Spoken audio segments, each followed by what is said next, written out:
उत्तर प्रदेश की योगी सरकार भले ही भ्रष्टाचार पर जीरो टॉलरेंस की बात कर रही है, लेकिन मामला चूँकि उत्तर प्रदेश की राजधानी लखनऊ से जुड़ा हुआ है। इस समय मैं खड़ा हूँ लखनऊ की राजधानी के इको गार्डन में, जहाँ धरना प्रदर्शन के लिए लोग आते हैं और सरकार के सामने अपनी समस्याएं रखते हैं। आज बात हो रही है उत्तर प्रदेश में एसआई भर्ती में धांधली के मामले में।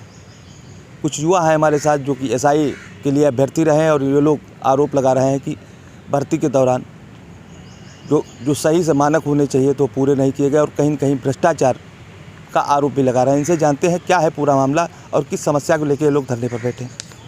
क्या है पूरा मामला और किस समस्या को लेके आप लोग यहाँ हैं? सर, हम लोग का जो एग्ज़ाम हुआ था यूपीएसआई 2021 का, जो कि नवंबर से दिसंबर के बीच में पूरा हुआ था, उसमें सर आए दिन जो है एसटीएफ जो है बच्चों को पकड़ती थी, जो वहाँ पे सॉल्वर गैंग था उनको पकड़ती थी।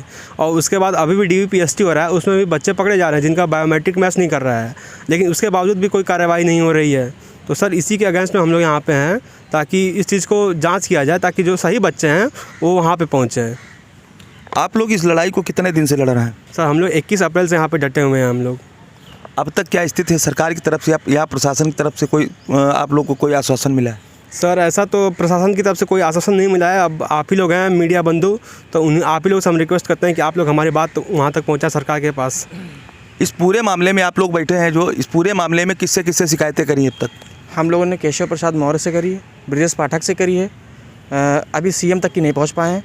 भर्ती बोर्ड गए थे तो वहाँ पे कोई ऐसी सुनवाई नहीं हुई, क्योंकि हमको ऐसा प्रतीत होता है कि भर्ती बोर्ड भी इस धांधली में संलिप्त है। इस भर्ती में सर इतनी धांधली हुई है कि जो है आए दिन जो है एसटीएफ के द्वारा पकड़े जा रहे थे लोग। और सर गोरखपुर में कितने सेंटर को बैन किया गया, तब भी उसमें पेपर चल रहे थे। सेंटर बैन होने के बाद भी पेपर चल रहे थे, कोई कार्रवाई नहीं हो रही है। अच्छा, सरकार से क्या मांग है आपकी?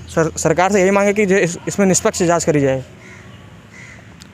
सरकार कह रही है कि भाजपा सरकार जो है कह रही है कि हमारे रहते भ्रष्टाचार नहीं होने दिया जाएगा। आप लोग का सीधे आरोप है सरकार पर कि उनके सिस्टम ने कहीं भ्रष्टाचार किया। कैसे? सर बहुत बड़े लेवल पे इस पर धांधली हुई है, बहुत बड़े लेवल। जैसे कि जो लड़के पकड़े गए थे एग्ज़ाम के टाइम, उनका नाम फाइनल रिजल्ट में है, सिलेक्टेड लिस्ट में है, वो सेलेक्ट है। उनको पकड़ा गया, उनके ऊपर एफआईआर हुई, सब कुछ हुआ, लेकिन वो बच्चे भी सेलेक्ट हैं। इतने बड़े लेवल पर धांधली हुई है। अच्छा, सरकार से आप लोग लगातार मांग कर रहे हैं, सरकार की तरफ से कोई आश्वासन आप लोग को मिला है?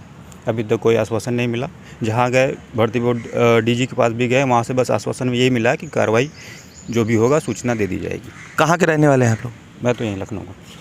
अच्छा, यहाँ बाहर से कौन कौन लोग आए हैं? सर आप कहाँ से हैं? सर मैं मऊ का रहने वाला हूँ। क्या नाम है? नित्यानंद। ये बताइए कि इतनी दिन से जब आप लोग लगातार शिकायतें कर रहे थे जी, मिलने भी कई लोगों को गए हैं, प्रशासनिक अधिकारियों को भी मिले होंगे जी। उन लोग के स्तर से कहीं इसको स्वीकार किया गया या कहीं बताया गया इस पूरे मामले में जांच कराई जाएगी? सर स्वीकार तो नहीं किया गया, लेकिन हम लोग को बताया गया, आश्वासन दिया गया है कि कार्रवाई की जाएगी।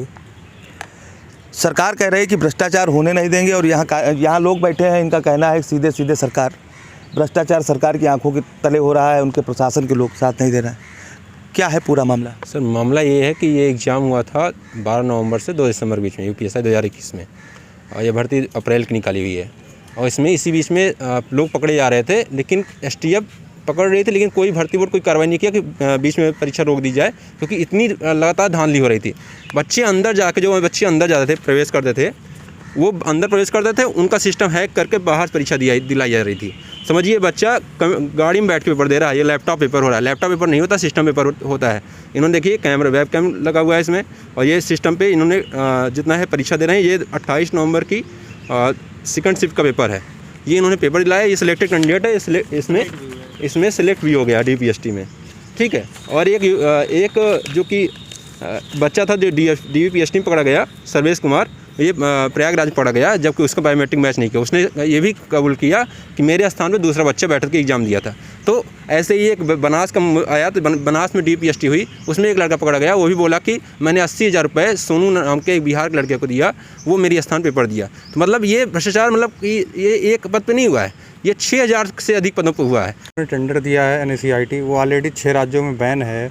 उसके अलावा जब 2016 में यूपीएसआई के एग्ज़ाम में इसी कंपनी के पास टेंडर था, तो तब भी वहाँ पे इस टाइप की धांधली पकड़ी गई थी। तब एग्ज़ाम सरकार ने कराया था टीसीएस से, बाद में दिसंबर 2017 में पेपर।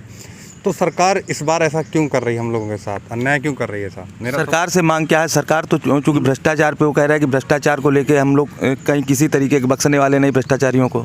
सरकार कह रही, लेकिन ऑलरेडी आए दिन जब DPST हो रही है, बनारस में प्रयागराज में लड़के पकड़े जा रहे हैं, जब वो साफ साफ पेपर में लिख के आ रहा है, वो खुद कबूल रहे हैं कि मैंने सालवर गैंग को, बिहार के एक लड़के को 80,000 रुपये ऑलरेडी दिए हैं, और सरकार को प्रूफ क्या चाहिए? उसके अलावा मैं देख रहा हूँ DPST भर्ती बोर्ड पे भी हो रही है। बहुत से बच्चे जिनका इस तरीके से इसमें अनियमितता किए हैं, वो सब डायरेक्टली भर्ती बोर्ड जाके अपना DPST कराने, जबकि DPST किसी भी पुलिस लाइन में होती है जहां मंडल पे बनाए गए हुए हैं।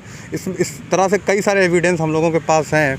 जिस स्टूडेंट के पेट जैसे एग्ज़ाम में 20 नंबर आ रहे हैं, तो उसके 100 में वो स्टूडेंट 2 महीने UPSI के एग्ज़ाम जो 12 नवंबर से 2 दिसंबर के बीच चल रहा है, उसमें 160 में 154 क्वेश्चन सही कर दे रहे हैं। किस जनपद से हैं आप? मैं डिस्ट्रिक्ट हरदोई से हूँ। तो आपने कितनी परीक्षाएं अब तक दी इसके लिए? इससे पहले मैंने बहुत से एग्ज़ाम दिए हैं, पर इस एग्ज़ाम से मुझे काफ़ी उम्मीद थी। मेरे 114 क्वेश्चन OBC में सही हैं, पर उसके बावजूद नंबर नहीं है मेरा। बस मेरा सरकार से एक ही गुजारिश है, इसमें जितनी भी अनियमितता बरती गई हैं उस पर सख्त से सख्त कार्रवाई की जाए, हम स्टूडेंट के साथ न्याय किया जाए। और जो NSEIT कंपनी बैन है ऑलरेडी 6 राज्यों में, जिसमें MP हाईकोर्ट ने 3 करोड़ का इन पे जुर्माना लगाया है, तो इसके खिलाफ कार्रवाई, कड़ी से कड़ी कार्रवाई की जाए। हमारे साथ थे उत्तर प्रदेश के वो युवा जो नौकरी की तलाश में दर दर ठोकरे खाते हैं। हमारे साथ SI भर्ती के अभ्यर्थी थे। इन लोगों ने सरकारी सिस्टम पर भ्रष्टाचार का आरोप लगाया है। इनका कहना है कि सरकार के स्तर से उन कंपनियों को ठेका दे दिया गया जो ऑलरेडी अन्य प्रदेशों में बैन है, लेकिन उत्तर प्रदेश में वो पुलिस भर्ती करा रही थी, और जिसके चलते कहीं न कहीं अनियमितताएँ हुई हैं। और ये लोग लगातार सरकार उनके सिस्टम से यह मांग कर रहे हैं कि पूरे मामले में निष्पक्षता से, ईमानदारी से जाँच हो और दोषियों पर कार्रवाई हो। अब देखना यह होगा कि यह लोग चूँकि UP गार्डन में बैठे हैं, सरकार से लगातार मांग कर रहे हैं, सरकार इस ओर ध्यान देती है और भ्रष्टाचारियों पर किस तरीके से कार्रवाई करती है। कैमरा पर्सन संतोष के साथ माय भारत के लिए अरविंद तिवारी, लखनऊ।